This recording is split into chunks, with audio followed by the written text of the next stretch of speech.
If you enjoy Draw and Paint What You Regret on YouTube and would like to show your support, you can find Cash App and Venmo information below. By all means, this channel is free to watch and learn from. Enjoy!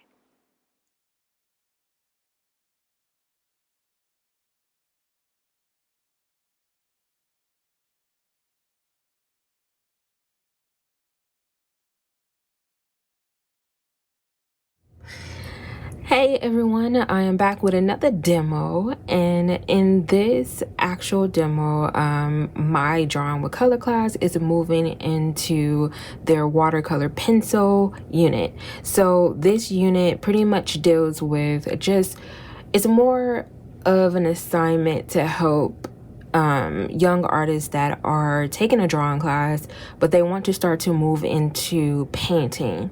So this is kind of just kind of a stepping stone into possibly watercolor painting, or it could be all of the other painted mediums like acrylics, gouache, oils, something like that. But it's just to get students a little bit more comfortable with having a brush in their hand as well as having a pencil in their hand. So it's just a great little bridge between the two. So in this class, that is pretty much our last assignment. So we have about 3 weeks on this assignment, which equals out to really just 3 days on this assignment. And if we really break it down, it's probably about 9 hours. But that's what this assignment is about. So if you are looking at this image that is right here in front of you guys, I am going to talk just a bit about the process, just a bit. That way you kind of have an idea before I start to move into the underpainting. So this image that is here, I am going to insert the finished drawing. This is pretty much my transfer drawing that's here. So if you're seeing this kind of red harsh outlining, it's because I transferred this drawing to my watercolor paper. So even if I move this, you guys, my drawing is actually transferred. It's very, very, very, very light. It's pretty much a ghost, which I'm fine with that because I just need to see it. That way I can start to apply. Because I'm working with pencils, I'm a lot more comfortable with applying where things are supposed to be as far as my shadow shapes. So in front of me, I am working from life. So my still life is set up literally in front of me. So any information that is missed from my transfer drawing, I can plug that back in with my pencils. And now that I'm kind of transitioning and talking about pencils, the watercolor pencils that I am using is the Prismacolor 12 count of Prismacolor watercolor pencils, and it's the 10. So I don't have a wide range of a palette. I have a very simple 12 count palette, which is fine. And that's all the colors you really need if you're gonna mix and blend their watercolor pencils. So you could definitely do that. You don't need a huge palette of 24 or 36 or so on as 48, so on and so forth. 12 would definitely do the trick, and it's gonna do the trick for me. So I do want to talk just a little bit about my paper. So my students are working on I think it's the Canson watercolor paper. I'm working on Strathmore paper. So yes, students, I should be using the Canson. I agree. I definitely do agree. But in all honesty, no, not all honesty, I'm gonna be honest with myself. I really just like the Strathmore. It's 100% cotton. I just like the feel of it. I'm not saying Canson is not good watercolor paper. If you're practicing and you're learning, that's perfectly fine. I tend to teach with that paper because I know it's a little bit easier not easier, it's just a little bit cheaper finance wise if you're learning. You don't want to spend a whole lot of money on cotton paper in your learning. So I would prefer use regular, regular schmegular watercolor paper. So my paper is, I think, 8 by 10. I did go in with a 1-inch border just to have it there, and also to make the format of this drawing a little bit smaller. That way I'm not spending too much time on this painting. So once again, I'm using the Strathmore 100% cotton paper. My students are using the Canson watercolor paper. So I do want to talk just a bit about the paper. Just a bit about the paper. And the reason why I want to talk about it, because I decided to do a swatch of my pencils, and just mainly the primary colors. Just trying to figure out what's all in my set. And once again, it's a basic set, very, very basic. There is of course our primaries, girl, get it together. Primaries, which are yellow, our red, and also our blue. In our palette, Prismacolor pretty much gives you a split primary. So basically we have a warm, they don't really give you a cool yellow, but we have a warm yellow, and we have a desaturated yellow, which is kind of like a yellow orchid. We have a cool red and a warm red, and then we also have a warm blue and also a cool blue that it does give you, which is fine. I'm happy to see that in this very basic set. So they were kind of thinking it a bit through when it comes to their palette. So I went in and swatched these, mainly because I wanted to see how the pencils work on the Canson paper as well as on the Strathmore paper. And the one thing that I noticed that on the Canson paper, the actual pigment, once you activate it with water, I believe it spreads just a bit more. It doesn't really sit on the paper. If you look at the cotton paper, in my opinion, the pigment and the water kind of just sits in one place. It doesn't really start to spread as much. So that is one of the difference that I have seen. So this gives you a little bit more of a watercolor look to it, if that makes sense. And this, you could tell, the pigment is kind of not really spreading much in the water. It's not really moving much in the water. So that means that you probably have to fiddle with it just a little bit more to give it more of a watercolor feel. So it's less of a hassle, I think, with the Canson than with the cotton paper.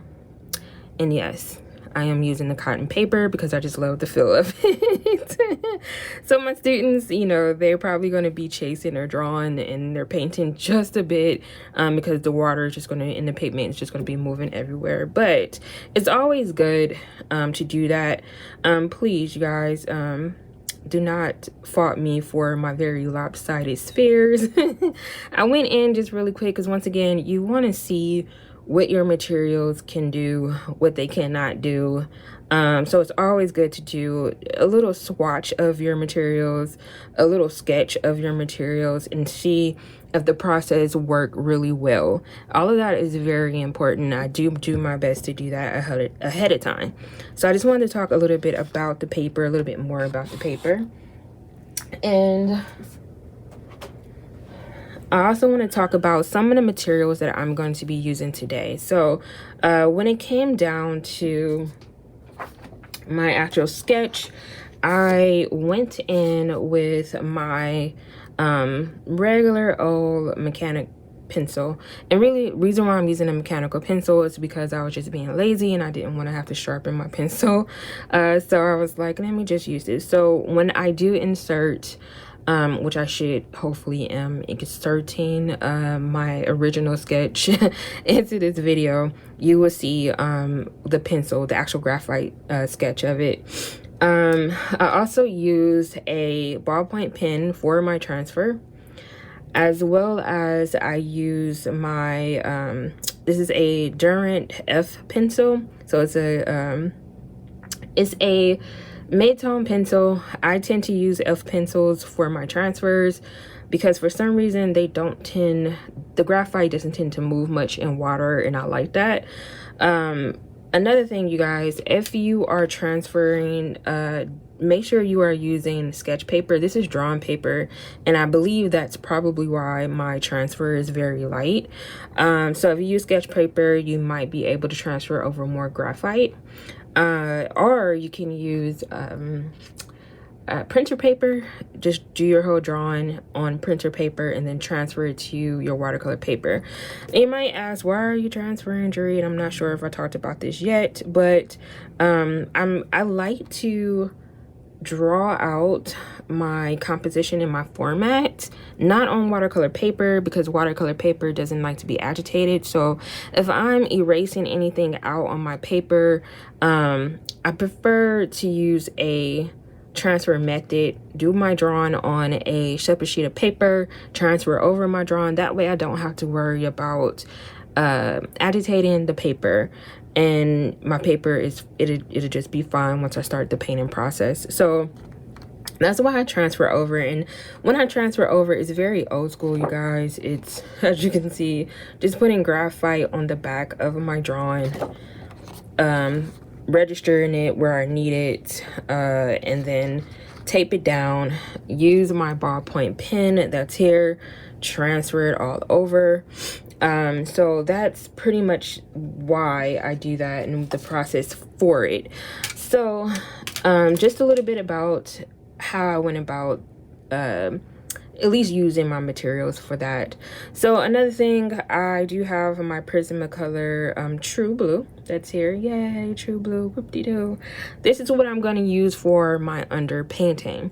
So I'm going to start my underpainting similar to all of my other underpaintings, whether it's a color pencil underpainting, whether it's a pastel underpainting. I'm starting with blue.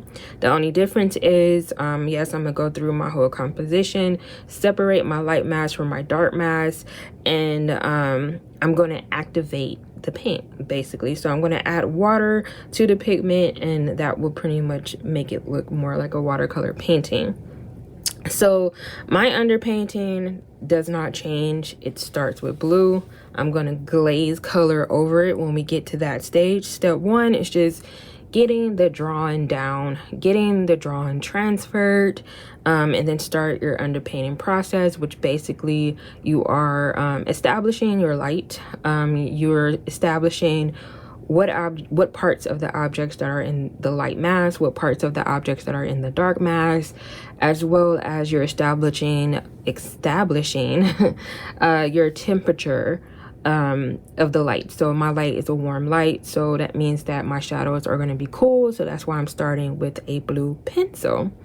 Also, you guys, because we're activating, I do want to talk a bit about brushes. I am using a Mimic brush. I love these brushes because, all honesty, it's a great synthetic brush.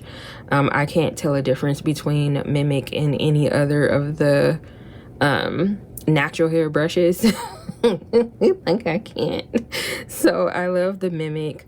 I'm also using, you might see me use my Princeton Neptune brush. This brush holds a lot of water, so if I need a lot of water in certain areas, I may use this brush. So just letting you guys know that. So whatever watercolor brush you're comfortable with, you could definitely use. As you can see, I like to use round brushes because they're just a little bit more, it reminds me of a pencil, and it's just easier for me to control. You can use flats, filberts, whatever you feel comfortable, angle brushes, whatever floats your boat. Also, you want to make sure you have water. So I have at least 2 cups of water next to me for this underpainting, and also paper towels. So I have enough paper towels near me for pretty much for blotting and or getting water out of my brush if I have too much water in my brush. So that is there for that. And I think that's about it. I do have a pencil sharpener next to me just in case I need to sharpen my pencil at any time, but I think that's it as far as materials, what I'm using, what's happening. And I am 14 minutes in, so let me get started on this underpainting. So once again, I'm going to do pretty much an underpainting. It's going to be in blue. You're going to see the whole process. So you guys, I'm going to be quiet and I'll see you guys in either another clip or I'll see you guys in the next video.